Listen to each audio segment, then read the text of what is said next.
From Hollywood, it's time now for... Johnny Dollar.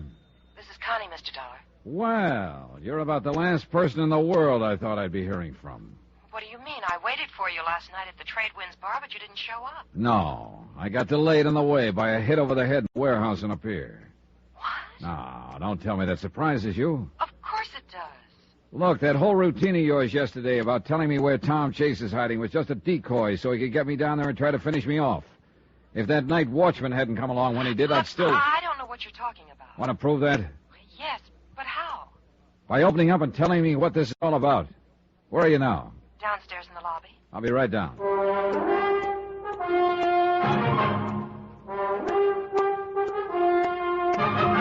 Tonight and every weekday night, Bob Bailey in the transcribed adventures of the man with the action-packed expense account, America's fabulous freelance insurance investigator. Yours truly, Johnny Dollar.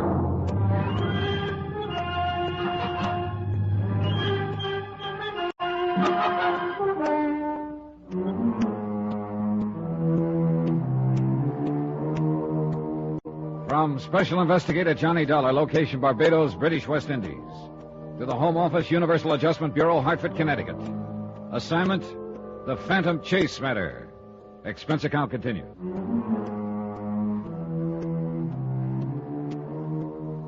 Item 21, 2 cents. Exactly what I'd have taken at that point to chuck the whole deal. Getting slugged on the head the night before was bad enough. But when I got down to the lobby that morning and found that Connie was nowhere in sight, I realized I was right back where I started from, which was nowhere. I went over to the desk. Yes, sir? Hey, look, a girl just phoned me from the lobby. Did you see her? Yes, sir. A most attractive young lady. Yeah, and right now a most invisible young lady. Where'd she go? Why, I don't know, sir. Was she alone? Oh, it's quite alone. She came in and asked to be put through to your room. And after she'd hung up, she suddenly turned and walked out. Oh, well, that's just great. You wouldn't happen to know her. I'm afraid that's a pleasure that's been denied me, sir. Ever seen her before? Yes, once or twice around town. Was she with someone when you saw her? Oh, sir, a woman with such obvious charm is seldom alone. Yeah, well, you remember what the man she was with looked like? Well, only in a vague sort of way, I'm afraid. He was large, rather handsome. Athletic looking, I'd say. Could be Chase, all right. Case? Skip it. Well, that's that, I guess. Sorry I didn't make connections, sir. But perhaps you'll come back. I'm not counting on it. A long time ago, I learned that in my job, it's always a good idea to keep in contact with the local authorities. So I decided to visit the Colonial Police.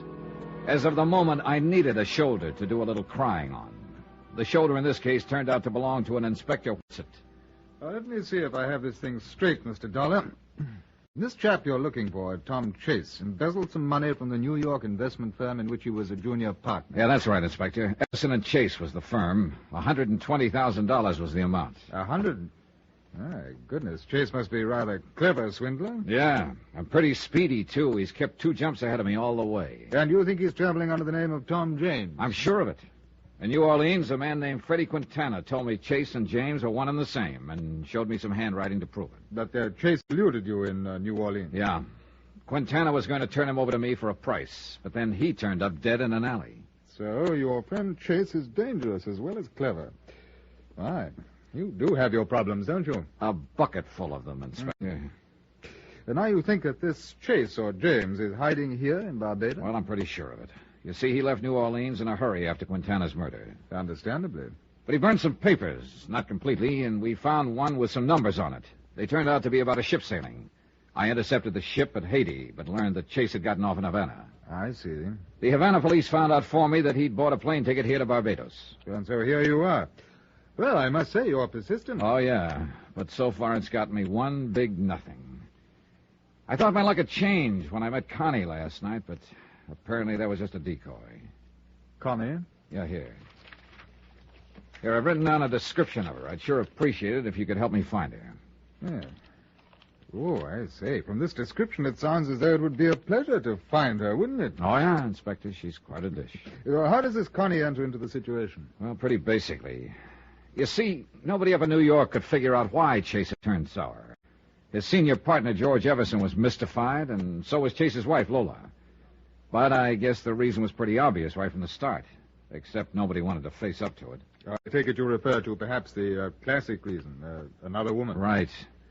I found out that Chase's New Orleans hideout had been arranged for him by a woman. Then last night, Connie told me she knew where Chase was, and for enough money to get back to the States, she'd tell me. Well, then this Connie would appear to be the other woman, huh? Yeah. She said she wanted out, but it turned out to be a trap. Oh?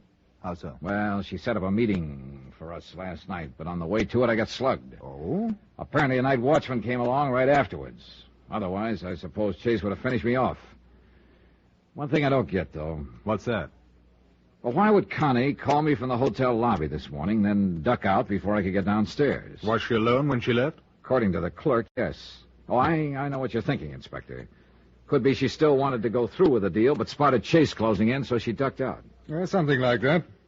Well, Mr. Dollar, it would appear you're stymied unless you can find Connie again. Stymied? Inspector, I'm scuttled.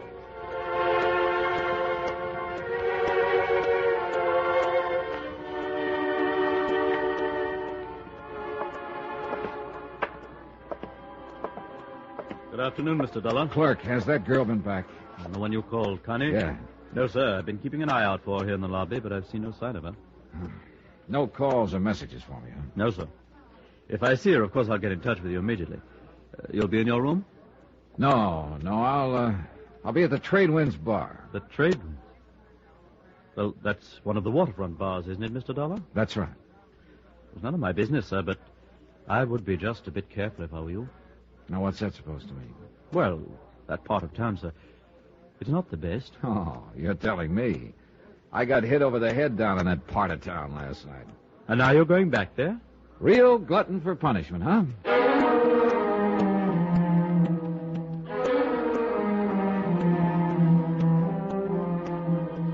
My thought was that the Trade Winds bar was as good a place to go as any at the moment.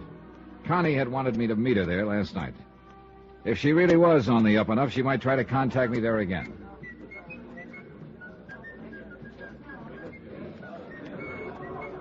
The Trade Winds was a typical waterfront dive.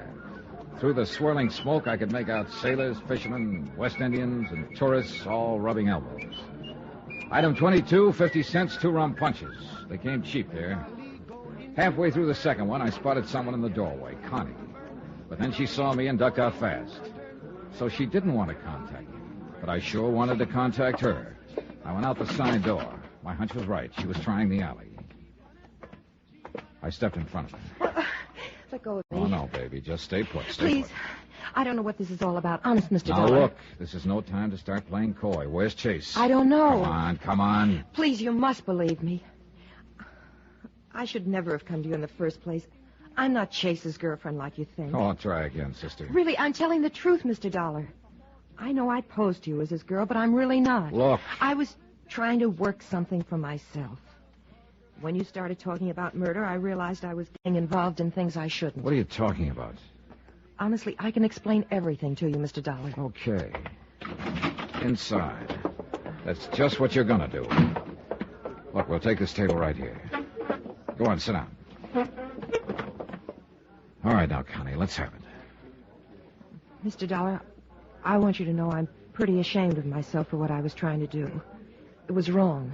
I should have realized it sooner. Less editorial and more news, huh?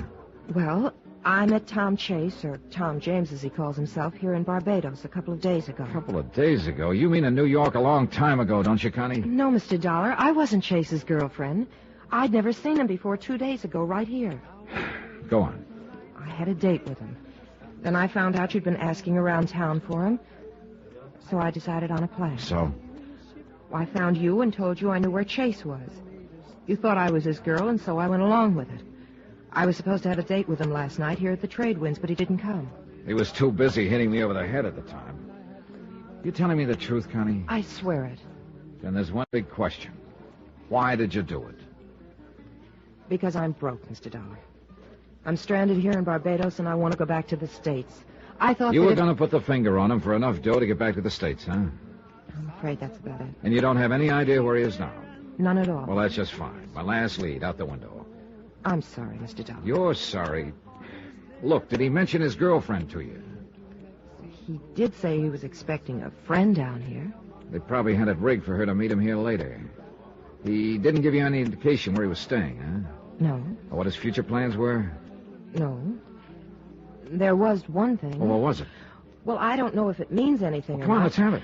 Well, we were here at the Trade Winds night before last. Afterwards, we walked around the waterfront for a while. Yeah? Tom stopped and talked to one of the fishermen there for quite a while. Ah. Could you hear what they were saying? No, they left me and went off to one side. Now, listen, Connie. Do you think you'd recognize that fisherman if you saw him again? Yes, I think so. Then come on. We went outside. It was sunset. A few fishermen were scattered along the wharves, mending nets, getting their gear in shape. We gave each one of them the once-over, and then kept going. Suddenly, Connie stopped. There he is, Johnny. The one who's yawning. Okay, thanks. You stay here.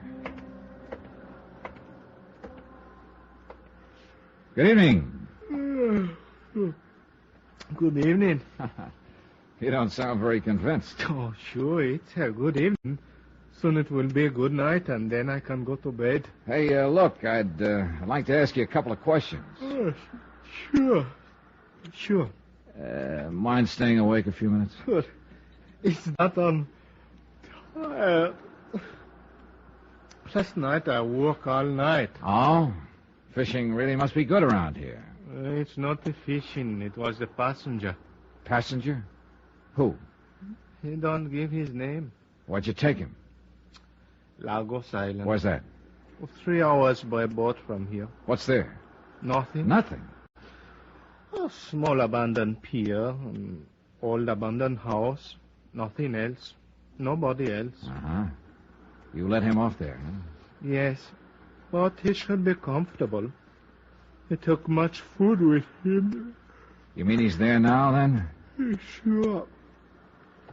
There are no boats there, and nobody could swim so far. I see. Okay, partner. Thanks a lot. Pleasant dreams.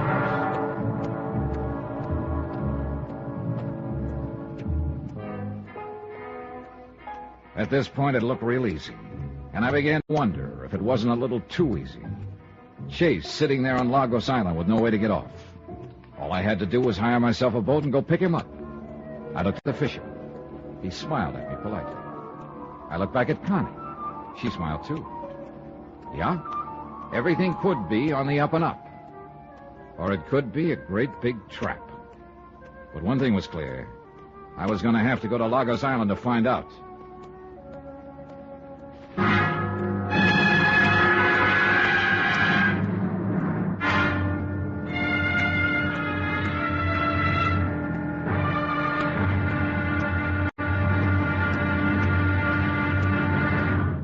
Now, here's our star to tell you about the next exciting episode of this story. Getting to the island of Lagos? Easy. But getting away from it in one piece, that's a different story. Join us, won't you? Yours truly, Johnny Dollar.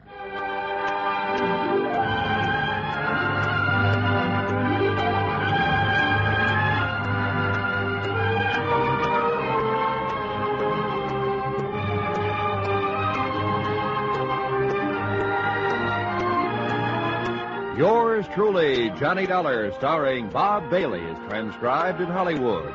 Written by Robert Reif, it is produced and directed by Jack Johnstone. Be sure to join us for the next exciting episode of this story on Yours truly, Johnny Dollar. Roy Rowan speaking.